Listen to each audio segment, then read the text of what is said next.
দেখে বা বিশ্বকাপের হিসাব করে তারা ব্রাজিলকে সমর্থন করে না। ফুটবলের আতুরঘর হচ্ছে ব্রাজিল। ব্রাজিল মানেই ফুটবল। ব্রাজিল তার ইতিহাসে যেই পরিমাণে লিজেন্ডারি ফুটবলার প্রডিউস করেছে, আজ পর্যন্ত আর্জেন্টিনার ইতিহাসে সেই পরিমাণ লিজেন্ডারি ফুটবলার প্রডিউস করতে পারবে কিনা। আমাদের লিজেন্ড নাই।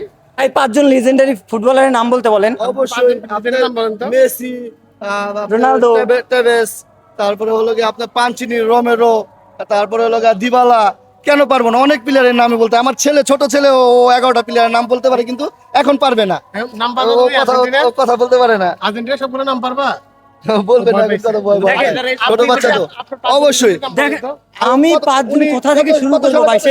সেই যদি পেলে থেকে শুরু করি, পেলে, কাফু, 5টা কাপ নিছে, পেলে, কাফু, রোনালদিনহো, তারপরে কত সালে কাপ নিছে সেটা বলতে পারবে?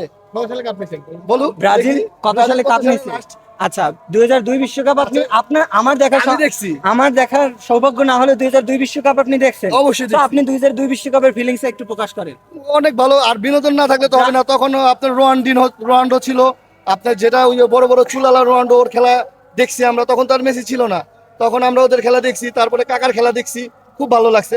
আর দুই দল না থাকলে মজা হয় না আর কি, তর্ক বিতর্ক না হইলে ফিল্মস পাওয়া যায় না। ওনার গায়ে থেকে আর্জেন্টিনার জার্সি আছে আপনার কাছে, গায়ের মতো ব্রাজিল এটা দাম দেখেন, ব্রাজিলের আসলে জার্সি দিয়ে প্রকাশ করতে হয় না যে আমরা আসলে কতটা ফুটবল ক্রেজি মানে ফ্যান ফলোয়ার।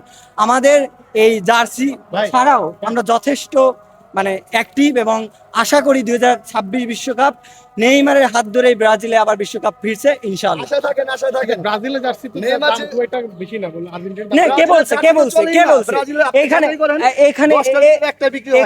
এখানে আমি একটু ভুল ভাঙাই দিই। ব্রাজিলের জার্সি মানে বুয়া। বর্তমানে আপনি যদি জার্সির দোকানগুলোতে যান, ব্রাজিলের জার্সির দোকানগুলোতে যান, তাদেরকে আপনি জিজ্ঞেস করে দেখবেন সব থেকে বেশি চলতেছে ব্রাজিলে। ঠিক আছে, 10 টায় একটা তো বিক্রি। এখন এই জার্সি দিয়ে আসলে আমার প্রকাশ করতে হবে না আমি ব্রাজিলের ফ্যান। আপনি আপনি পাঁচজন লিজেন্ডের নাম বলেন তো আপনার ব্রাজিল। আমি যদি এই প্রজন্ম থেকে শুরু করি, নেইমার সে living legend. Neymar, Ronaldinho, Cafu, তারপরে হচ্ছে আপনার কাকা, পেলে, আপনার আর কত চাই ভাই? ব্রাজিলের প্রত্যেকটা প্লেয়ারই বর্তমানে আপনি আলিসন বেকার থেকে কার নাম শুনতে চান আপনি বলেন? নাম বলছি একবারও? আপনি তো ভুলেই গেছেন। দিবালার নাম বলছি, ঠিক আছে, রোমেরোর নাম বলছি। তারপরে হলো গিয়ে- লিজেন্ড মনে করেন? হ্যাঁ অবশ্যই। তারপরে হলো গিয়ে আপনার ওই যে ডিমারিয়া আছে। তারপর ট্যাবেস তো খেলা ছেড়েই দিছে। ট্যাবেস তো আমার প্রিয় খেলোয়াড়। রিকোয়েল মিয়া আছে। তারপরে হলো গিয়ে ওই যে আমাদের বাস পাখি মার্টিনেস, উনি তো স্টার।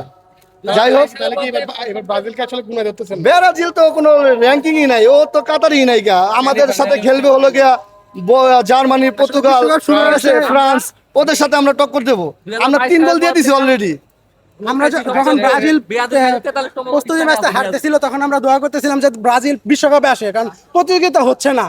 অনেক কষ্টে ব্রাজিল আসছে, আমরা আইসা তাদের প্রথমে টক্কর যে তারা এবার বিশ্বকাপ নিয়ে যাবে, এরকম আমরা 24 বছর ধরে শুনতেছি তারা নিয়ে যাচ্ছে। 24 বছর শেষ হয়ে গেছে, বাট আমরা এখনো পর্যন্ত সেই ব্রাজিলের হ্যাক্স তো আমরা দেখতে পেলাম না। তো এবার ওরকম ফাঁকা গুলি অনেক শোনা যাচ্ছে, তো খেলার মধ্যেই দেখা যাবে আসলে কিরকম।